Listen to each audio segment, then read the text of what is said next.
Uhum. Beleza. Tá liberado aí. Beleza.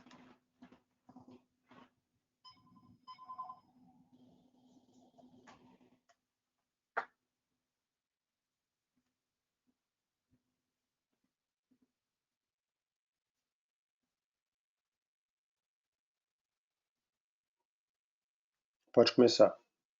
Vamos lá, então. Boa noite, pessoal. Hoje eu vou falar, então, sobre fibrilação ventricular idiopática, né? Meu nome é Gustavo, eu faço parte aqui da equipe de eletrofisiologia do HC. Então, para a gente iniciar a falar sobre fibrilação ventricular idiopática, deixa eu só tentar passar.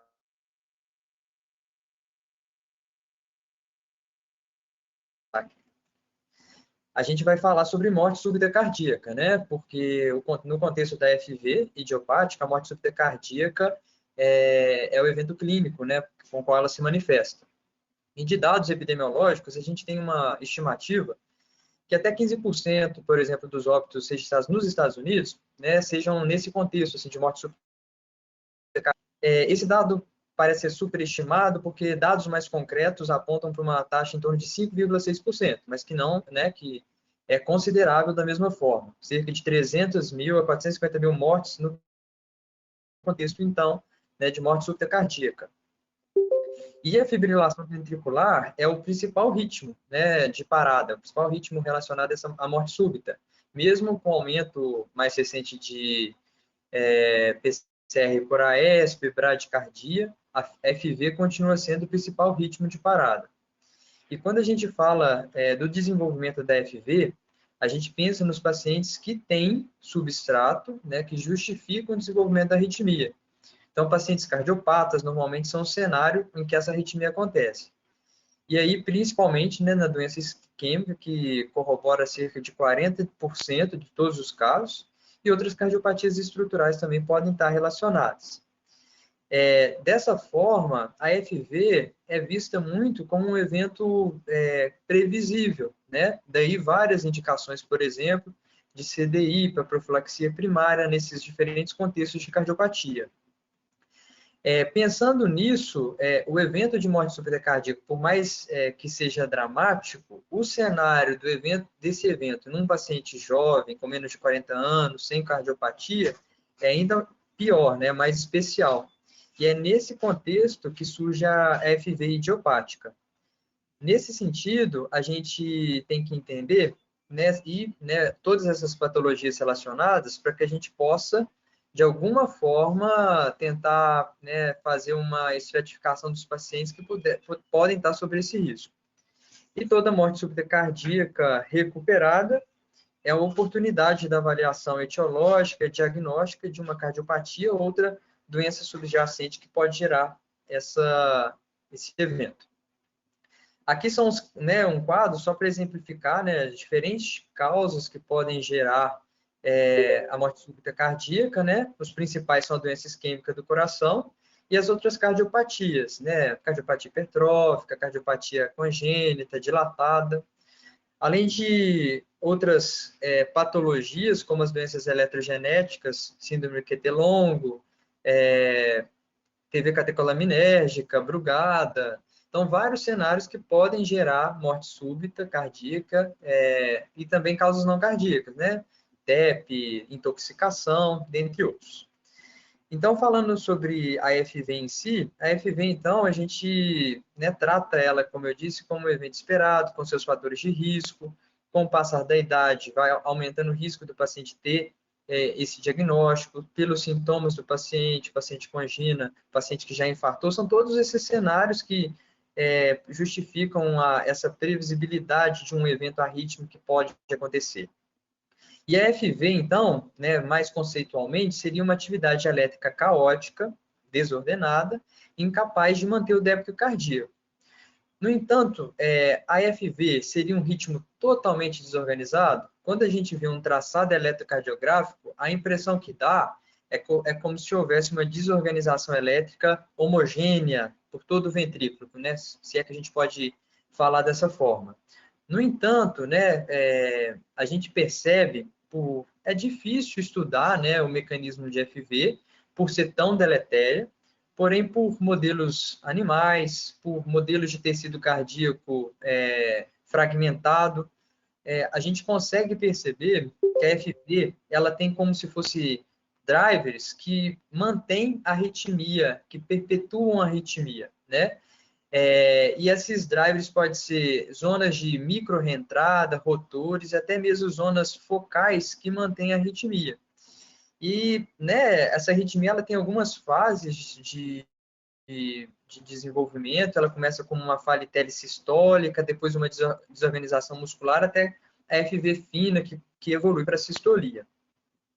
Aqui, só para exemplificar, né, no traçado, né, depois de um paciente que desenvolve a FV, você percebe que no ventrículo existem certas regiões, que depois eu vou explicar como é feito isso, onde existe uma atividade mais organizada que que é relacionada à perpetuação da arritmia. Todas essas imagens aqui você vê que apesar de uma desorganização elétrica intensa, você tem áreas mais de organização elétrica maior no ventrículo, que justificam esses drivers da arritmia. E a FV idiopática, né, que é o tema específico da aula, seria no contexto da vítima de morte súbita cardíaca abortada, com essa FV preferencialmente documentada, em que uma etiologia cardíaca, respiratória, metabólica e toxicológica foi excluído. Então, você fica como se fosse um diagnóstico de exclusão. No entanto, vale ressaltar que quando a gente fala assim, diagnóstico de exclusão, a gente vai logo pensando como se não houvesse um mecanismo fisiopatológico por trás daquilo, e no caso da FV idiopática, a gente vai ver que não é nesse sentido. Existe sim uma fisiopatologia por trás disso, né, que justifica os estudos que vão tentando definir a forma como essa arritmia vai se manifestar. E a prevalência da FV idiopática é um pouco contraditório esse modelo de prevalência, por quê? A gente tem muitas vezes, dificuldade diagnóstica, mensuração de QT errôneo, às vezes uma limitação dos centros para fazer testes farmacológicos que consigam definir diagnóstico depois de uma morte súbita, cardíaca.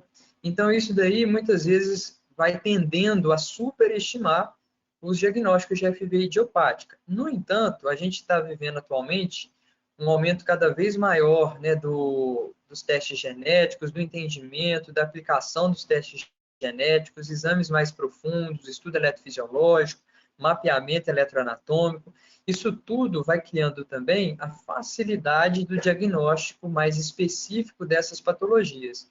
Então, né, meio que um puxando o outro para a gente falar da prevalência da FV.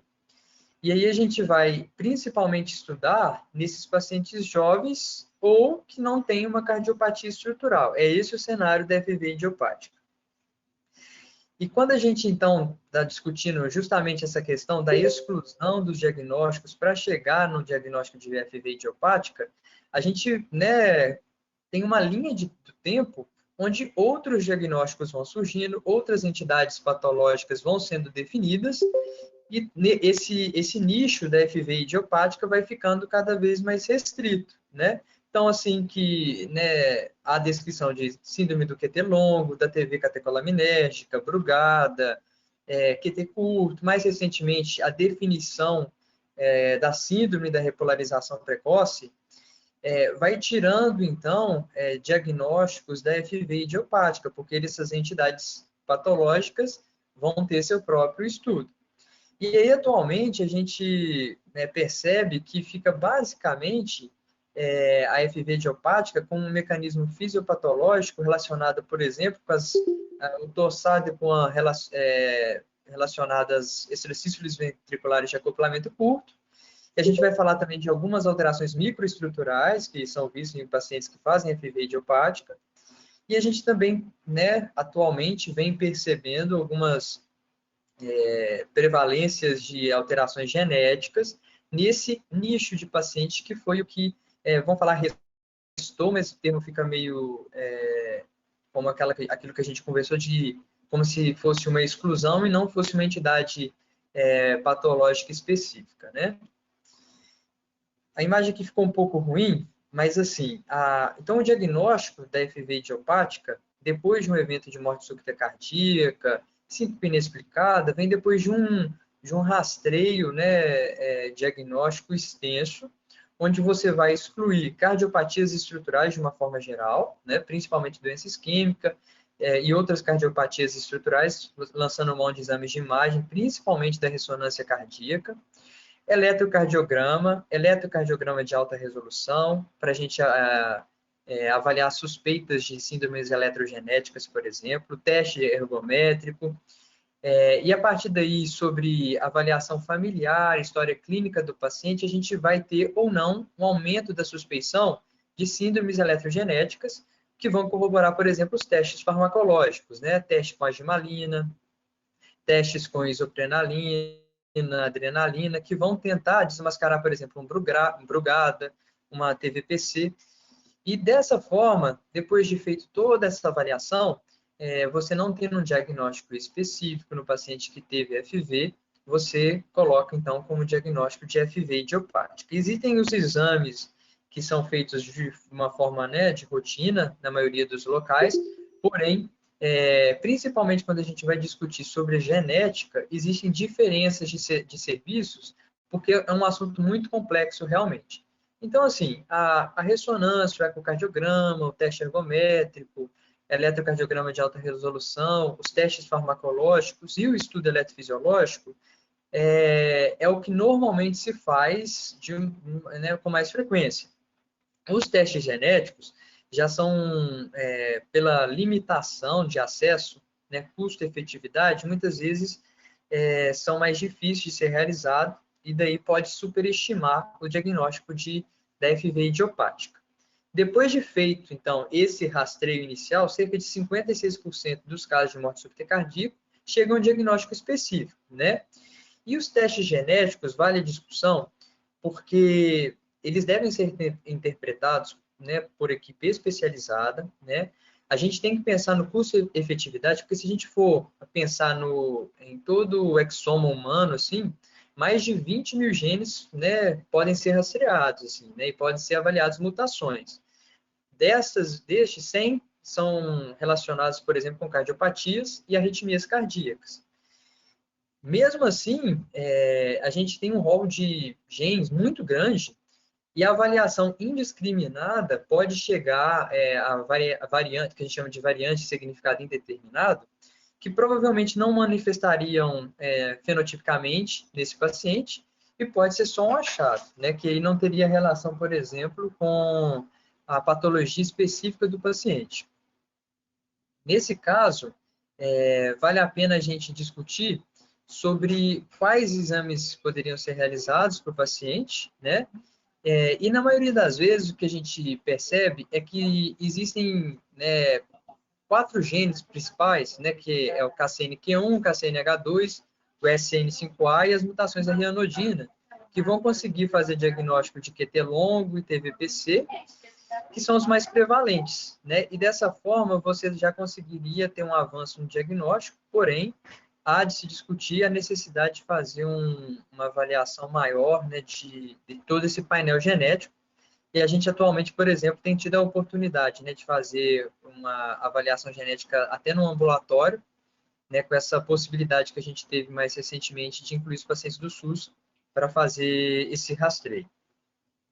E só para não deixar de falar, da síndrome de repolarização precoce, que antes era também uma das entidades colocadas, né, no diagnóstico de FV idiopática, mas recentemente foi descrito como uma entidade clínica, né, patológica específica, com suas variações que precisam ser definidas, e daí saiu do diagnóstico da FV idiopática.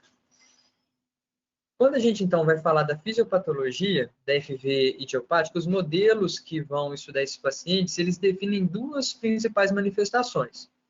Uma manifestação que define, a partir da presença de anormalidades de despolarização, que são relacionados a alterações miocárdicas microestruturais, que não são vistas, por exemplo, na ressonância, e também anormalidades do sistema His-Purkinje, né, manifesta por arritmias ventriculares de acoplamento curto. A gente sabe que o sistema His-Purkinje ele representaria 2% só da massa ventricular, só que a manifestação nas síndromes arritmogênicas é muito grande, é muito relevante. E dessas duas manifestações, cerca de 67% tem essas alterações microestruturais, que a gente vai conversar, e 23% seriam esses pacientes com as ectopias de acoplamento curto, relacionados ao sistema His-Purkinje. Falando das alterações estruturais, essas alterações estruturais, elas normalmente são microestruturais, não são vistas na ressonância, né? A localização é principalmente no epicárdio, e a gente consegue definir essas lesões microestruturais, né, através de mapeamento eletroanatômico de alta densidade, onde você consegue perceber fragmentações do eletrograma ventricular e daí definir áreas cicatriciais que podem estar relacionadas àqueles drivers que mantêm a FV. Essas alterações estruturais, a gente sabe que se existe uma alteração estrutural maior que 4 centímetros quadrados ali no ventrículo, já é capaz de induzir, né, uma FV. No entanto, nesses pacientes, a média diária é em torno de 13, mais ou menos 5 centímetros quadrados, bem maior. E aí, o modelo proposto por Heisager, foi nesse trabalho que ele publicou na Circulation, ele avaliou os pacientes vítimas de morte súbita cardíaca, que depois daquela série de exames, incluindo exames genéticos, não tiveram diagnóstico específico. Então, eles seriam classificados como FV idiopática. Esses pacientes, eles fizeram o mapa eletroanatômico, né, de alta voltagem, de endocárdio e epicárdio, e ele definiu em ritmo sinusal áreas cicatriciais, né, a partir de eletrogramas fragmentados, que eu vou demonstrar, e também no paciente, quando induzia FV, ele fazia um mapa da ativação ativação da FV para documentar micro-reentradas e rotores mais estáveis nos ventrículos. E daí ele comparou essas duas áreas para avaliar se havia coincidência entre elas, né? Ele definiu, né, o que seria baixa voltagem, né, no mapa bipolar e unipolar do VD e do VE, e aí ele construiu essas imagens, né, durante a FV, mapas de ativação que conseguiam definir áreas por onde aconteciam as reentradas, os rotores, né, e em ritmo sinusal, ele conseguia definir áreas cicatriciais a partir de potenciais de eletrograma fragmentados. Eram áreas mais delimitadas, menores, que não poderiam ser vistas em ressonância, normalmente não são vistas, e que coincidiam, até 80% dos casos, entre si, tanto áreas de micro-reentrada com áreas de cicatriz. Né? Aqui fica só para exemplificar melhor, pontos sem cicatriz são eletrogramas mais finos, sem fragmentação, né? E áreas cicatriciais são essas que apresentam eletrogramas bem fragmentados, né? Que existem os critérios específicos, né? Um comprimento maior que 70 milissegundos, mais que 3 fases, são os eletrogramas fragmentados que em ritmo sinusal definem áreas cicatriciais. Então, a partir desses eletrogramas e do mapa de ativação da FV, ele documentou regiões que eram essas regiões com alterações microestruturais que estavam relacionadas ao desenvolvimento da FV. Então, esse era um primeiro mecanismo. O segundo mecanismo, né, que é até o mais falado, seriam as alterações do sistema His-Purkinje, que se manifestariam por extracístoles ventriculares de acoplamento curto, principalmente, que seriam essa entidade do torsado de Puan relacionada a extracístoles ventriculares. Esse acoplamento, na verdade, seria a medida entre a medida RR entre o último evento sinusal e o primeiro evento, a primeira extrasístole, né? Essa medida aqui seria o acoplamento. Quanto menor que 400 milissegundos, a gente fala que é um acoplamento curto, e a relação com essas FVs idiopáticas, principalmente quando menor que 300 milissegundos. 85% das extrasístoles estão aqui no sistema His-Purkinje ou nas estruturas musculares relacionadas a ele, né, os músculos papilares, a banda moderadora no VD. E o padrão típico da extrasístole é uma extrasístole de QRS estreito, né, normalmente menor que 120 milissegundos.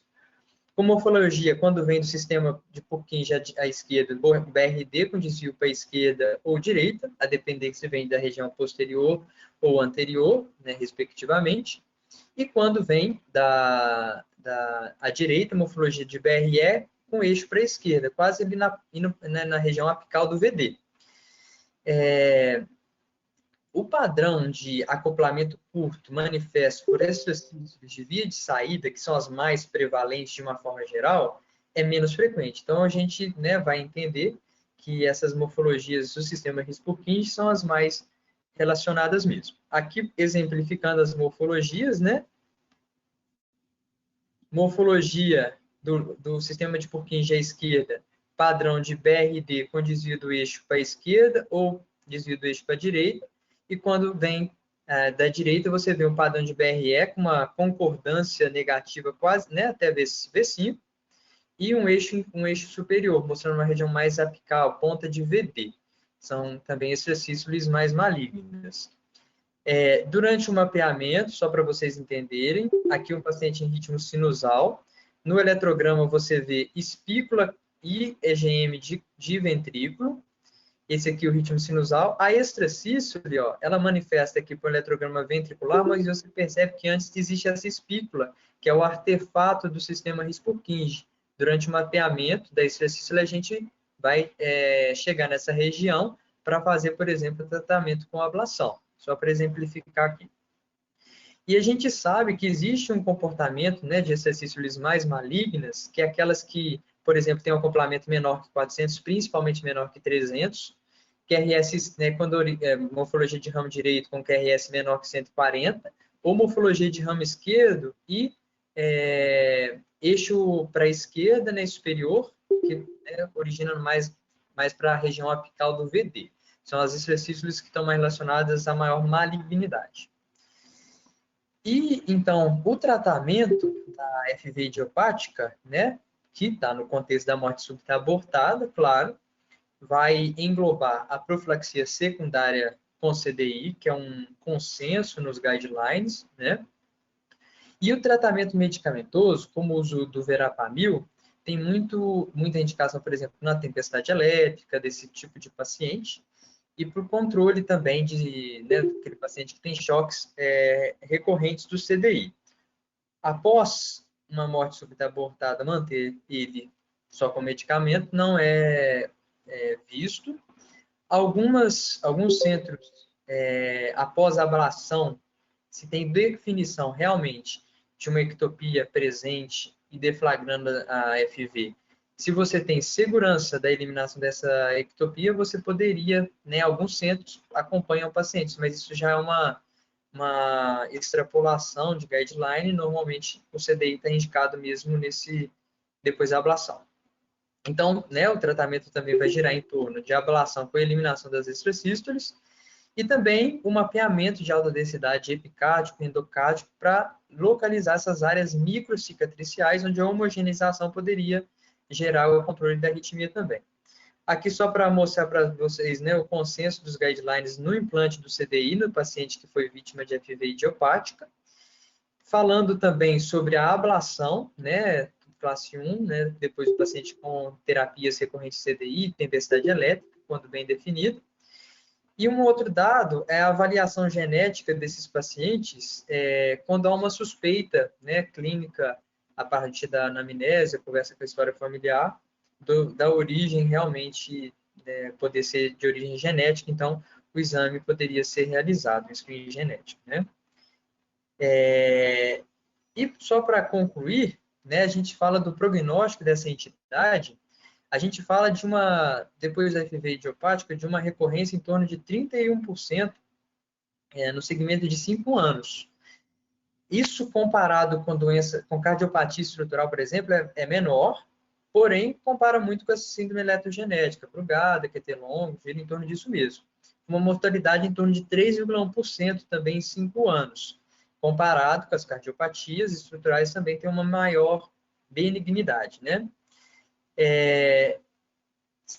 Lembrando também que esse paciente que tem um diagnóstico de FV idiopático é um paciente que vai ter segmento, e o pensamento num diagnóstico específico que não é FV idiopática deve sempre ser lembrado, porque as manifestações fenotípicas dos pacientes podem não estar presente a todo momento, uma manifestação eletrocardiográfica.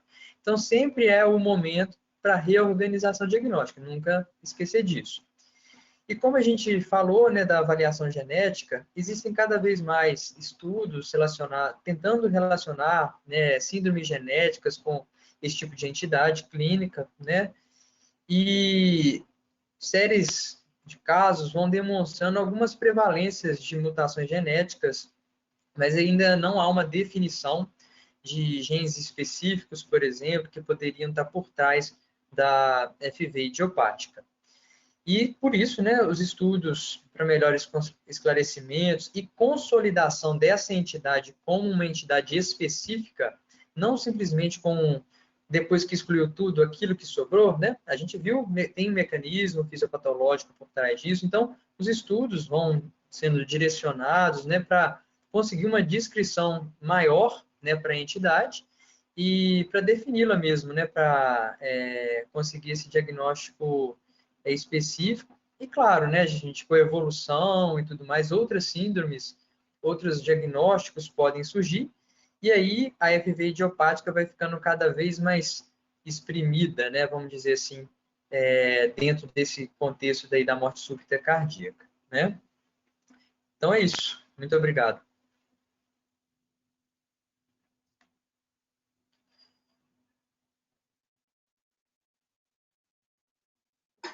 Parabéns, Gustavo.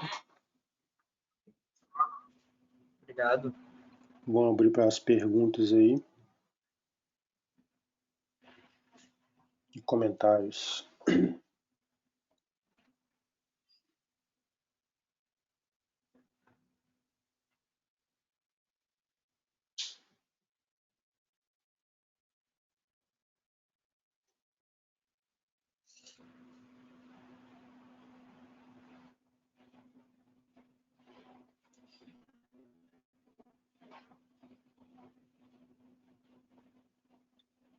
Alguém tem alguma pergunta, gente? Algum comentário?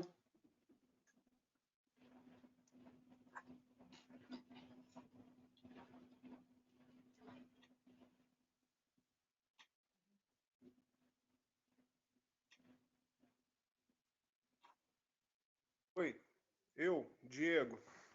Diga.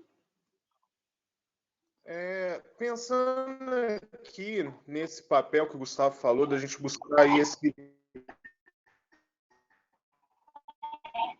momentos mais fragmentados aí nos eletrogramas, e alguns pacientes assim, a gente ficava muito com dúvida no papel de eletrofisiológico em pacientes com cardiopatia não isquêmica, que às vezes a gente não achava nada na ressonância.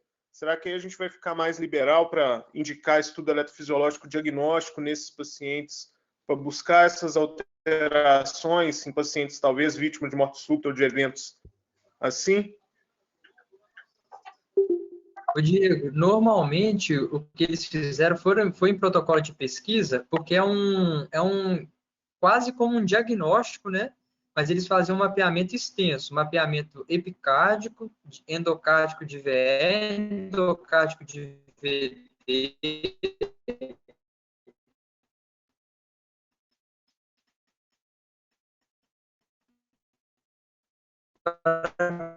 conseguir correlacionar aquelas áreas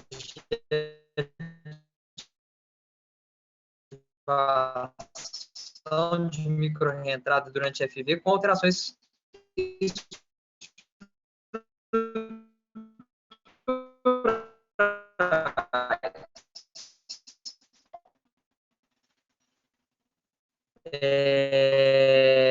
então, assim, para diagnóstico, o cenário que realizado, a gente ia tanto na busca da extracístole, e no que não tem extracístole, a gente teria uma opção terapêutica, né? Não pensar que, por exemplo, o CFV idiopática não teria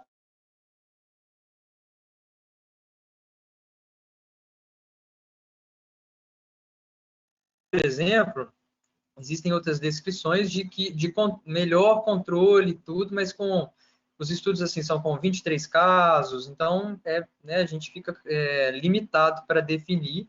Então seria caso a caso mesmo. Eu acho que mais para tratamento do que para fazer um procedimento desse para diagnóstico. Nesse momento, eu acho que é assim.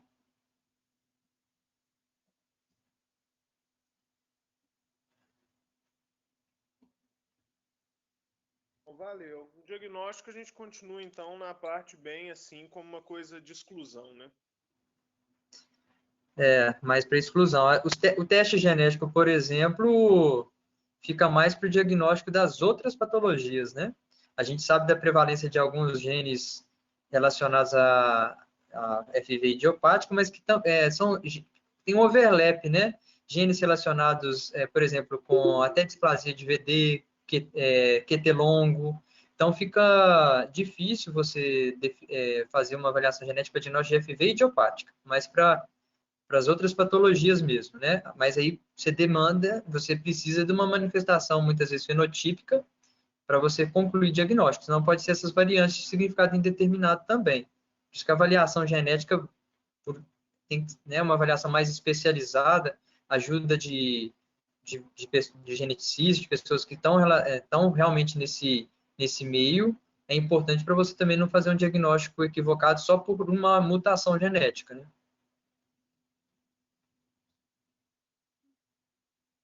Os testes farmacológicos durante o estudo fisiológico podem ajudar, né, Gustavo? A gente faz mais o teste com a gimalina, né? Para diagnóstico de TVPC, até comportamento de QT longo com isoprel, adrenalina, a gente faz menos, né? A gente normalmente faz mais a gimalina mesmo, bloqueador de canal de sódio. Mas sim, né, ajuda. A gente teve alguns casos que a gente precisou fazer desses pacientes que chegam para implante CDI, né, que a gente fez a gimalina lá no HC, né? Assim, que eu acho que é importante, assim, como é uma doença que está mudando, né, todo dia muda a definição, vai diminuindo a prevalência, vai descobrindo coisas novas, né, e aí vai agregando, a gente tentar o máximo possível, sem atrasar a vida do paciente, claro, tentar chegar a um diagnóstico, né, porque às vezes o paciente Sim, chega recuperado de parada cardíaca súbita, a gente quer logo resolver o caso, e resolver o caso é sim, pôr o CDI, tá? Mas às isso. vezes a gente esquece de correr atrás de um diagnóstico, isso pode ser importante no futuro para o paciente e para a família dele, né? É. Já tivemos casos de que a gente colocou e depois para frente apareceu um Wolf, e Uhum. aí a Blue Wolf resolveu, na verdade não era FV idiopática. Nós tivemos um caso também que a gente chamou de FV idiopática e depois apareceu o paciente internou com tempestade elétrica e aí era vasoespasmo. Vasoespasmo. E aí a gente mudou o tratamento dele e aí ele nunca mais teve tempestade elétrica, né? Então tem alguns Sim, casos assim que a gente dá o diagnóstico depois, como você falou, no segmento, né? Agora com o teste genético talvez se ajude um pouco, né? Tentar fazer o máximo possível desses exames aí que você mostrou, nesses protocolos todos aí, para a gente diminuir esse percentual de casos sem diagnóstico, né? é. A gente muitas vezes não consegue fazer a ressonância internado e ele, por exemplo, implanta o CDI, aí depois já fica mais difícil para fazer a ressonância. Os testes farmacológicos a gente não faz com frequência em todos os pacientes, né? Então, realmente, aí fica mais no segmento ambulatorial para tentar fazer esse diagnóstico. E agora com essa possibilidade, a gente tem alguns pacientes no ambulatório que a gente tem alta probabilidade de síndrome eletrogenética e aonde o teste genético ajudaria muito. E agora a gente está conseguindo, a gente já tem vários pacientes com coleta de teste genético, que isso vai ser muito importante lá para o ambulatório também, né? Vai Até para a mudar gente a nosologia, né? mais. Sim, exatamente. Em muitos Que casos, a ficando gente sem trata diagnóstico, como. a gente vai conseguir. A Ana sabe bem disso, né, Ana? Estamos pedindo bastante lá no ambulatório, né? Você sabe que hoje lá no ambulatório de Marrapasso, eu estava com um paciente de 40 anos, com esse diagnóstico no nosso prontuário lá do Marrapasso de FV idiopática. Aí eu acessei o prontuário dela do ambulatório, ela começou a cair fração de ejeção, 40%, enfim. E nós temos um tanto de diagnóstico, às vezes, lá no ambulatório do marcapasso, de FV idiopática, e eu acho que isso é um diagnóstico meio superestimado no nosso serviço, né? E que agora a gente está começando a clarear algumas coisas. Nós estamos no ambulatório lá com essa oportunidade que apareceu da Invita, e agora está próximo, acho que, de 70 pacientes, mas isso inclui também paciente meu de consultório, do André de consultório, então tem mais coisas, assim, né? Assim, não só o HC. Está chegando a quase 70 pacientes lá que a gente está pedindo teste genético, sabe? Nós não sabemos até onde que a gente vai conseguir fazer isso, né? E tem as miocardiopatias familiares também que a gente está solicitando, não só as síndromes eletrogenéticas, né? Mas, enfim, eu acho que vai mudar muita informação no nosso ambulatório lá, né? Isso aí. Também acho.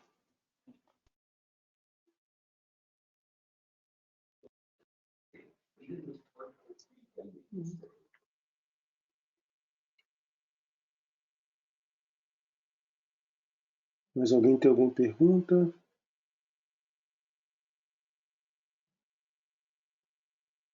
Acho que uma outra coisa também que eu vejo que é um problema, vocês que estão aí no laboratório de marca-passo, quando a gente dá alta lá, eu sempre coloco lá, então, FV idiopático, questiono as possibilidades, eu peço para o residente não colocar, fechar o diagnóstico, para a gente seguir isso no ambulatório. E é uma coisa que eles falam muito, por exemplo, o registro Casper lá, que é um grande registro que consegue dar muito diagnóstico, né?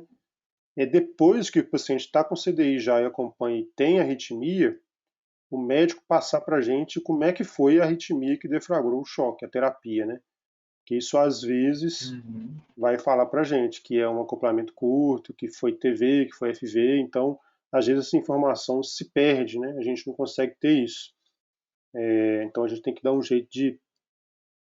E aí às vezes o paciente está lá no ambulatório, tem um tanto de arritmia e a gente não sabe exatamente como é que foi aquele evento dele e isso pode às vezes ajudar no diagnóstico, né? Para dar esse diagnóstico a posteriori. Isso é muito importante até por conta, o que eu tenho visto, assim, né, bastante também, é que a gente coloca muito CDI, CDIs bicamerais, por exemplo, e aí a gente liga muitos algoritmos, né? E aí aquilo ali, 24 horas por dia, testando algoritmo, eu já vi algumas vezes arritmias deflagradas nesses testes de algoritmo. Então, assim, é muito importante realmente a gente perceber, porque às vezes, vou indicar então, por exemplo, um procedimento para um paciente que, na verdade, com a programação você ajuda, você resolveria, e nesses casos aí também, para diagnóstico, né? Às vezes você, é uma FV, mas na verdade o paciente a gente consegue medir acoplamento de extracístole, por exemplo. Então isso aí realmente é importante mesmo. Tem uma coisa que a gente vê também, muitas vezes antes de uma TV, o paciente faz uma taquicardia sinusal, sendo que não teve manifestação clínica assim, para que justificasse um esforço, nada disso. Então, algumas coisas que são interessantes a gente perceber, que ajuda a gente em diagnósticos também, né? Principalmente quem não tem um diagnóstico ainda, né? O cara que já está com diagnóstico está tranquilo, né? Ajuda no tratamento, mas esses outros para diagnóstico é importante sim.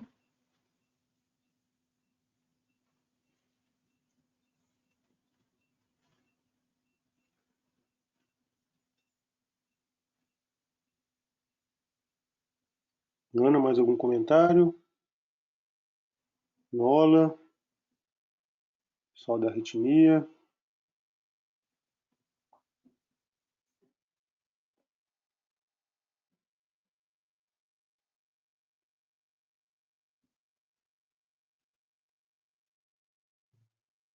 Então, beleza.